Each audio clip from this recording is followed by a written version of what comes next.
नमस्कार, इन खबर में आपका स्वागत है। मैं विद्याशंकर तिवारी हूँ। निर्भया के दोषियों को आज फांसी पर लटकाया जाना था, लेकिन फांसी उनकी टल गई। पहले ही टल गई थी कि अब 1 फरवरी को सुबह 6 बजे होगी। 1 फरवरी को सुबह 6 बजे फांसी होगी कि नहीं होगी, अभी इस पे भी असमंजस है। इस बीच केंद्र सरकार सुप्रीम कोर्ट पहुंची है और उसने कहा है कि निर्भया के दोषियों को जल्दी फांसी दो। आखिरकार केंद्र सरकार जो 2-2.5 साल से मामला लटका हुआ था, तो न तो दिल्ली सरकार ने कोई पहल की और न ही केंद्र सरकार ने।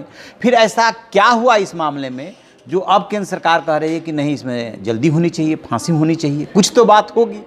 जी हाँ, वो कुछ बात ये है कि दिल्ली में चुनाव है और चुनाव में ये मुद्दा बन सकता है, क्योंकि निर्भया के माता पिता ये बात उछाल रहे हैं कि केंद्र सरकार और दिल्ली सरकार ने दोषियों को फांसी के फंदे पर चढ़ाने में लापरवाही की। अब एक मसला हुआ था। मसला वो ये हुआ था कि शत्रुघ्न चौहान का जब मसला सुप्रीम कोर्ट में कभी आया था, तो उसमें सुप्रीम कोर्ट ने ये कहा कि जिन दोषियों को फांसी की सज़ा होती है उनके ये अधिकार हैं। निर्भया की मां जो है सवाल ये उठा रही है कि सारे अधिकार दोषियों के ही हैं, पीड़िता के कोई अधिकार नहीं है। वो सुप्रीम कोर्ट से लेकर के लोअर कोर्ट से लेकर के सुप्रीम कोर्ट तक यही बात कहती रही है और वही बात अब केंद्र सरकार लेकर के पहुंची है। दरअसल पूरे मामले के पेंच को समझेंगे तो जान करके आपको ताज्जुब होगा कि हमारा जो जुडिशरी का सिस्टम है उसमें टाइम फ्रेम कोई नहीं है।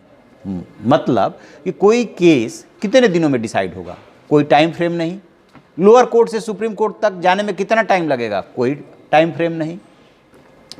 चलिए, सुप्रीम कोर्ट से डिसाइड हो गया, 2017 में डिसाइड हो गया कि निर्भया के दोषियों को फांसी पर लटकाया जाए। उसके बाद से लगभग 2.5 साल बीत गए। क्यों नहीं फांसी पर लटकाया गया? वो इसलिए नहीं लटकाया गया कि कुछ दोषी जो है चले गए रिव्यू पिटीशन लेकर के। रिव्यू पिटीशन जो है खारिज हो जाता है 2018 जुलाई में। उसके बाद फिर 1.5 साल बीत जाते हैं।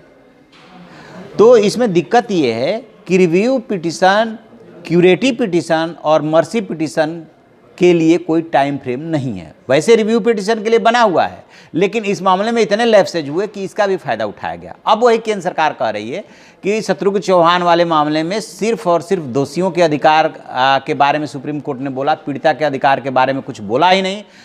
लिहाजा अब वक्त आ गया है कि ये भी टाइम फ्रेम इसके लिए भी तय हो। मतलब कितने दिनों के अंदर जो है क्यूरेटिव पिटीशन दाखिल होगी, और जब डेथ वारंट जारी हो जाए तो 7 दिन के अंदर फांसी पर लटकाइए, और क्यूरेटिव पिटीशन खारिज हो जाता है उसके बाद मर्सी पिटीशन के लिए 7 दिन का ही टाइम दिया जाए। क्योंकि अभी क्या बात आ रही है कि जो शत्रुघ्न चौहान वाले मसले में हुआ था कि जब मर्सी पिटीशन खारिज होने के बाद 14 दिन का वक्त दिया जाएगा दोषी को, उसको अब जो है केंद्र सरकार कह रही है कि नहीं, 14 दिन नहीं, 7 दिन फिक्स कीजिए। क्यूरेटिव पिटीशन के लिए टाइम फ्रेम बता दीजिए कि इतने दिनों के अंदर दायर किया जा सकता है।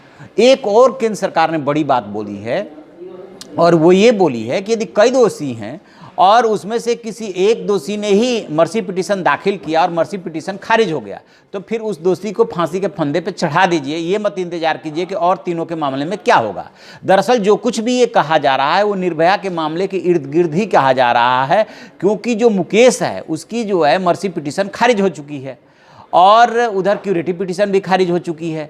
फिर किस बात का इंतजार हो रहा है? इंतजार इस बात का हो रहा है कि मर्सी पिटीशन के खारिज होने को भी सुप्रीम कोर्ट में चैलेंज किया जा सकता है, एक बात। दूसरी बात कि मर्सी पिटीशन खारिज होने के बाद 14 दिन दोषी को वक्त दिया जाएगा। इसके चक्कर में ये लटका हुआ है पूरा मसला। 1 फरवरी का दिन तय किया गया है। उसमें भी अब ये बात आ रही है कि चूंकि अभी जो 3 हैं उनमें से 2 ने क्यूरेटिव पिटीशन नहीं आजमाया है और तीनों ने जो है मर्सी पिटीशन नहीं आजमाया है, तो कह सकते हैं कि हम जा रहे हैं इसको लेकर के, फिर फांसी टल जाएगी। इसीलिए सवाल ये उठाया गया, इसीलिए बात कही गई कि नहीं, यदि 4 दोषी हैं और एक की मर्सी पिटीशन खारिज हो गई तो 7 दिन के अंदर फांसी पर लटकाइए, औरों का इंतजार मत कीजिए।